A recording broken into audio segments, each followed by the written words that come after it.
మన ప్రభువును రక్షకుడైన యేసుక్రీస్తు నామంలో అందరికీ వందనాలు.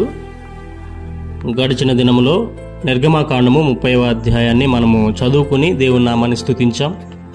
ఈరోజు వాక్యముగా నిర్గమకాండము 31వ అధ్యాయము 1 నుంచి 18 వచనములు మనం చదువుకుని దేవుని నామాన్ని స్తుతించి ఆరాధించాలని కోరుతున్నాను.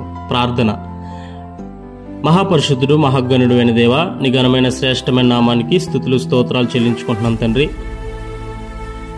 ఈరోజు మాకు ఇచ్చిన యొక్క సమయాన్ని బట్టి, మాకు ఇచ్చిన యొక్క ధన్యతను బట్టి మీకే కోట్లాది కృతజ్ఞతాస్తుతులు చెల్లించుకుంటున్నాం తండ్రి.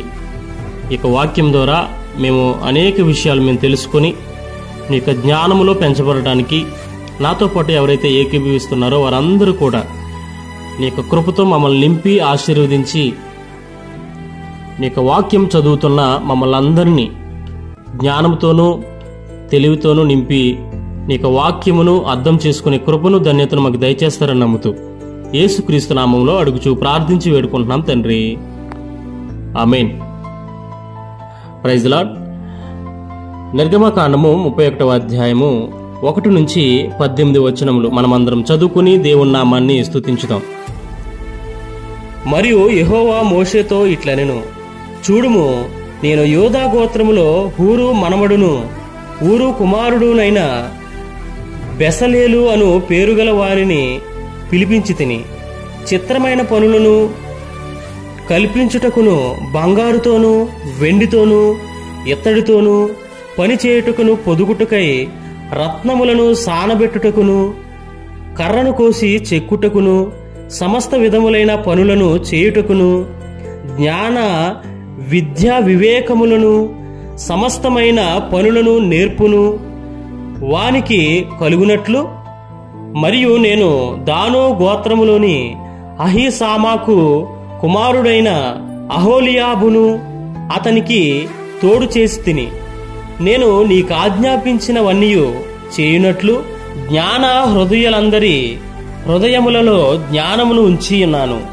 ప్రత్యక్షపు గుడారమును, సాక్ష్యపు మందసమును, దాని మీదనున్న కరుణాపీఠమును, ఆ గుడారపు ఉపకరణములన్నిటినీ, బల్లను, దాని ఉపకరణములను, నిర్మలమైన దీప వృక్షమును, దాని ఉపకరణములన్నిటినీ, ధూప వేదికను, దహన బలిపీఠమును, దాని ఉపకరణములన్నిటినీ, గంగాలమును, దాని పీటను, యాజక సేవ చేయునట్లు సేవా వస్త్రములను, యాజకుడైన అహరోను యొక్క ప్రతిష్ఠిత వస్త్రములను, అతని కుమారుల వస్త్రములను, అభిషేక తైలమును, పరిశుద్ధ స్థలము కొరకు పరిమళ ధూప ద్రవ్యములను నేను నీకాజ్ఞాపించిన ప్రకారముగా వారు సమస్తమును చేయవలెను.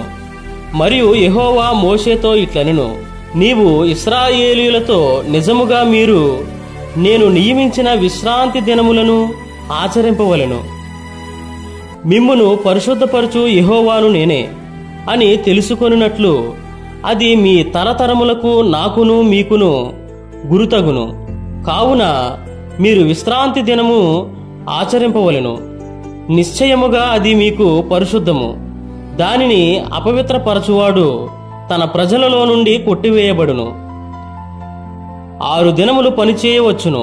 7వ దినము యెహోవాకు ప్రతిష్ఠితమైన విశ్రాంతి దినము. ఆ విశ్రాంతి దినమున పనిచేయు ప్రతివాడును తప్పక మరణశిక్ష నొందును. ఇశ్రాయేలీయులు తమ తరతరములకు విశ్రాంతి దినాచారమును అనుసరించి ఆ దినము ఆచరింపవలెను. అది నిత్య నిబంధన. నాకును ఇశ్రాయేలీయులకును అది ఎల్లప్పుడూ గురుతయుండును. ఏలయనగా 6 దినములు యెహోవా భూమ్యాకాశములను సృజించి 7వ దినమున పని మాని విశ్రమించినని చెప్పుము.